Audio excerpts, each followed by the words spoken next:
জিতে গেছি রে মামা, জিতে গেছি আমরা। সাউথ আফ্রিকাকে ভরে দিয়ে ভারতের বিশ্বকাপ চ্যাম্পিয়ন করে দিছি আমরা। মার কারাম, তোরা যেভাবে আমাদেরকে বাজ দিবি আমরা স্বপ্নও ভাবতে পারি নাই।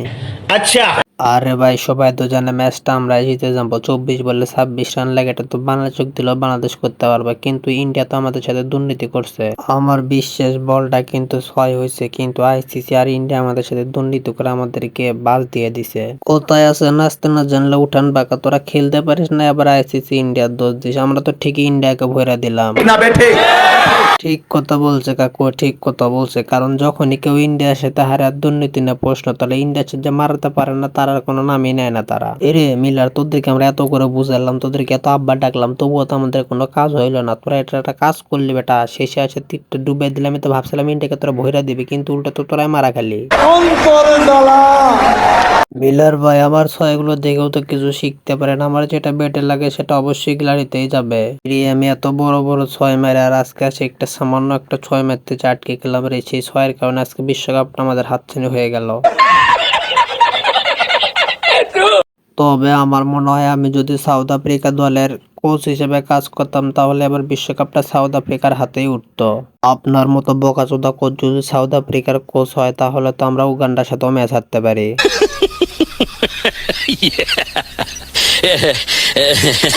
তবে আমি একটা জিনিস শিক্ষা পেলাম যে বইয়ের দলে কখনো বিশ্বকাপ জেতা যায় না। বিশ্বকাপ জিততে হলে পাবলিকের দোয়া লাগে। ओ भाई, मारो मुझे, मारो मारो मुझे, मारो मारो। এরে পোলাপান, আমি প্রতিবন্ধী বুমরা, আমি তোমাদেরকে একাই খেয়ে দিয়েছি। বিশ্বকাপটা ইন্ডিয়াকে জয় করে দিয়েছি। ভাই বিশ্বকাপ দিয়ে কি করবে, এটা আমাদের কাছে বেঁচে দে। এটা কেমন কথা বললেন ভাই? বেঁচে দেবো কেন বিশ্বকাপ? আমার তো বউ আছে, আমি আমার বউ নিয়ে শুয়ে থাকবো, পাশে বিশ্বকাপ থাকবে, একটা ব্যাপারই আলাদা হইবে ভাই। अच्छा। ভাই আমার বউ বলে তো যদি বিশ্বকাপ না নিয়ে আসতে বলি তাহলে আমার বউয়ের কাছে আমাকে শুইতে দিবে না। এখন তো বিশ্বকাপ পাইয়ে গেছি ভাই, বউ পাইলাম, বিশ্বকাপও পাইলাম। আসো খেলবো, খেলা হবে। ঠিক বলেছেন ভাই, এখন কয়টা দিন আরামসে একটু খেলতে পারবো। আরে ভাই আরামসে খেলেন, দেখে শুনে খেলেন, তারপর আইপিএল আমাদের ডেকে না, আমরাও পুরো খেলে দিব। আমার খুব আফসোস লাগতেছে তোরা আমাদের দেশে এসে আমাদের দেশ থেকে কাপ নিয়ে গেলে আর আমরা আঙ্গুল চুষতেছি। বিষয়টা মানা যাচ্ছে না। এই জীবনের বড় ভুলটা করলাম মনে হয় আমি ইন্ডিয়া দল থেকে অবসর নেওয়ার পর। আমি যদি আজকে ব্রেঞ্চেও থাকতাম তাহলেও আমার একটা কাপ থাকতো রে। কি করছেন ভাই? আপনি যদি একাদশে থাকতেন তাহলে কি আমি একাদশের সুযোগ পাইতাম?